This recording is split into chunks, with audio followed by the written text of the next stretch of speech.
Je rappelle que je suis rapporteur de la commission environnement de l'Assemblée nationale. Aujourd'hui, il nous a été présenté un projet de loi qui nous vient du gouvernement, qui vient en quelque sorte modifier la loi sur la conservation de la nature qui existe déjà.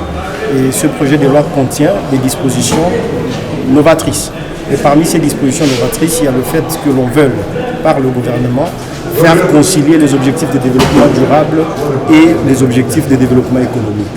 En cela, on a pensé dans ce projet un mécanisme appelé aire protégée et réserve communautaire.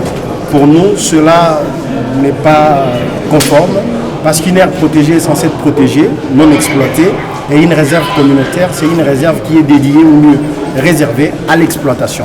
Donc on ne peut pas, dans une aire protégée, c'est-à-dire dans un espace conservé, avoir la possibilité d'entrer et d'exploiter.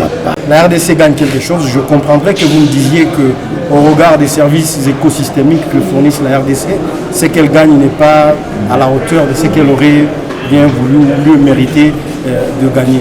Alors ce qu'il faut faire, c'est quoi? Ce qu'il faut faire, c'est de prendre son rôle de leadership sur le plan environnemental dans le monde et surtout en Afrique, parce que je rappelle que avec le bassin forestier du Congo, qui est le plus grand bassin après l'Amazonie au monde, ce bassin est aujourd'hui en grande partie géré par la République démocratique du Congo.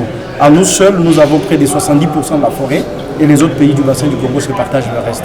Donc nous avons justement cette obligation de pouvoir être leader en matière environnementale en Afrique et pourquoi pas pour le monde. Et pour ça, il faut un leadership environnemental et il faut une politique environnementale rigoureuse qui permette à ce que les choses aillent de l'avant.